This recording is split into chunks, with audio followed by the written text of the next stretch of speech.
চাঁদপুরে জাহাজে ৭ নৌ শ্রমিক হত্যায় জড়িতদের গ্রেফতার সহ ৪ দফা দাবিতে মধ্যরাত থেকে সারা দেশে চলছে পণ্যবাহী নৌযান ধর্মঘট।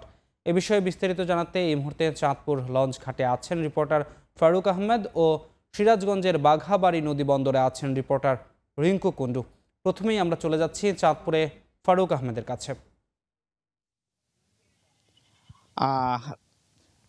দীর্ঘদিন ধরে নৌযান শ্রমিক, বিশেষ করে পণ্যবাহী যে নৌযানগুলো আছে, লাইটারের জাহাজ, অর্থাৎ চট্টগ্রাম এবং মংলা বন্দর থেকে যে পণ্য সামগ্রীগুলো নিয়ে চাঁদপুরের পদ্মা মেঘনা হয়ে নারায়ণগঞ্জ, সিরাজগঞ্জ বা দেশের যে উত্তরাঞ্চলে যে অন্যান্য যেই নৌবন্দরগুলো আছে সেখানে যেই জাহাজগুলো যাতায়াত করে, আসলে সেগুলো যারা শ্রমিক আছে তাদের নিরাপত্তার বিষয়টি নিয়ে দীর্ঘদিন ধরে তারা কিন্তু আন্দোলন সংগ্রাম করে যাচ্ছে।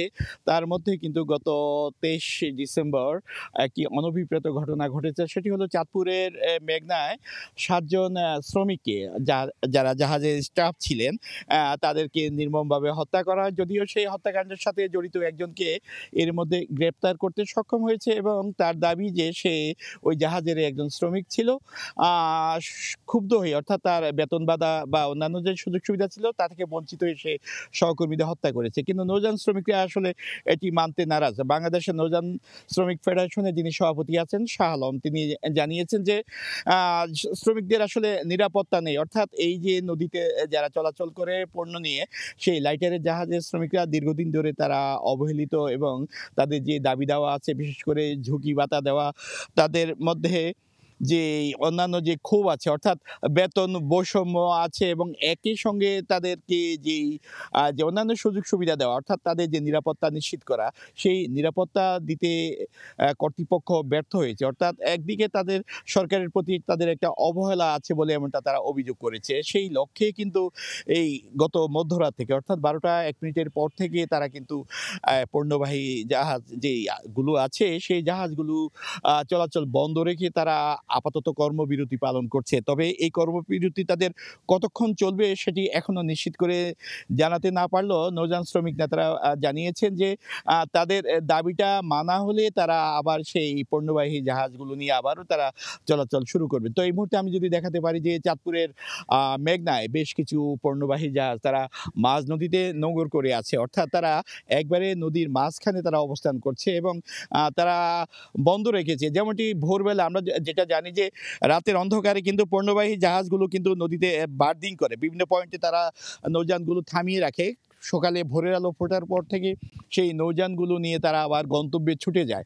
আজকে সেই চিত্রটি একেবারেই পুরোপুরি ভিন্ন, যে কারণে আসলে আমরা বলা যেতে পারি যে এই মুহূর্তে চাঁদপুরের পদ্মা মেঘনা হয়ে যে দেশের উত্তরাঞ্চল সহ রাজধানীর আশেপাশে এবং নারায়ণগঞ্জ, আশুগঞ্জ সহ অন্যান্য যে নৌবন্দরগুলো আছে সেখানে যেই পণ্যবাহী জাহাজগুলো চট্টগ্রাম কিংবা মংলা বন্দর থেকে ছুটে যাওয়ার কথা, সেগুলো বন্ধ আছে যতক্ষণ পর্যন্ত তাদের দাবি দেওয়া মানা না হবে। তো এই ছিল আমার কাছে চাঁদপুর থেকে পণ্যবাহী যা চলাচলের কর্মবিরতি সবশেষ।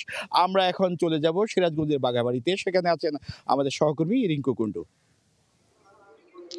চাঁদপুরের মেঘনা নদীতে হরিণাঘাট এলাকায় এমভি আল বাকেরা জাহাজের মাস্টার সহ ৭ শ্রমিক হত্যার প্রতিবাদ, নিহত শ্রমিকদের ক্ষতিপূরণ দাবি, সেই সাথে নৌ পথে যে চাঁদাবাজি রোধ সহ বিভিন্ন দাবিতে বাংলাদেশ নৌযান শ্রমিক ফেডারেশনের ডাকে মধ্যরাত অর্থাৎ ১২টা ১ মিনিট থেকে কিন্তু নৌযান শ্রমিকদের যে ধর্মঘট সেটি শুরু হয়েছে। আমরা ভোর থেকে আছি সিরাজগঞ্জের উত্তরবঙ্গের একমাত্র যে নৌবন্দর অর্থাৎ বাঘাবাড়ি নৌবন্দরে। আমরা সকাল থেকে দেখছি যে সকল যে নৌ শ্রমিকরা রয়েছে তারা কর্মবিরতি পালন করছে। এজন্য এই ঘাটের অর্থাৎ নৌবন্দরে যে সকল পণ্যবাহী যে সকল জাহাজ রয়েছে, কার্গো জাহাজ বা তেলবাহী জাহাজ, সেই সকল জাহাজের কিন্তু এক প্রকার স্থবিরতা নেমে এসেছে। পুরো বন্দরে কিন্তু একটি স্থবিরতা চলছে। আমরা জানি যে উত্তরবঙ্গের সবচেয়ে বড় নৌবন্দর কিন্তু বাঘাবাড়ি নৌবন্দর এবং এই নৌবন্দর দিয়ে সার, কয়লা, জ্বালানি তেল সহ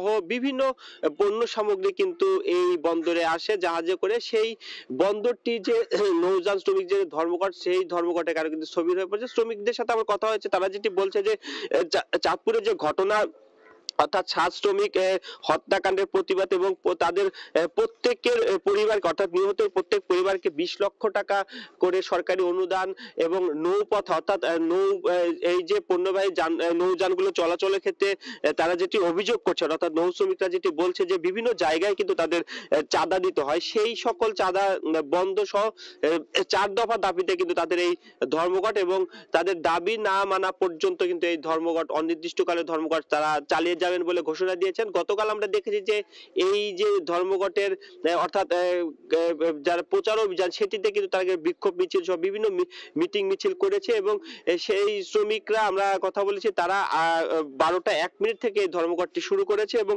তাদের যে দাবি অর্থাৎ চাঁদপুরের নৌ শ্রমিক হত্যাকাণ্ড সেটা প্রতিবাদ এবং তাদের ক্ষতিপূরণ সহ যে তাদের যে 4 দফা দাবি রয়েছে সেই দাবি না মানা পর্যন্ত তারা কিন্তু এই ধর্মঘটটি চালিয়ে যাবে। আমি একটু জানিয়ে রাখি যে এই বাঘাবাড়ি নৌবন্দরের যে কার্যক্রমগুলো রয়েছে অর্থাৎ পণ্য আনা নেওয়া, পণ্য লোড আনলোড সহ নৌ শ্রমিকদের ধর্মঘটের কারণে কিন্তু এই যে ব্যস্ততম এই নৌবন্দরটিকে এক প্রকার স্থবির হয়ে পড়েছে এবং নৌ শ্রমিকরা যেটি বলছে যে তাদের যে নির্ধারিত দাবি অর্থাৎ 4 দফা দাবি যতক্ষণ পর্যন্ত না মানা হবে তারা কিন্তু এই ধর্মঘট চালিয়ে যাবেন। তো এই ছিল বাঘাবাড়ি নৌবন্দর থেকে আমার কাছে নৌ শ্রমিকদের ধর্মঘটের সবশেষ খবর। সরাসরি যুক্ত ছিলাম চাঁদপুর এবং সিরাজগঞ্জ থেকে।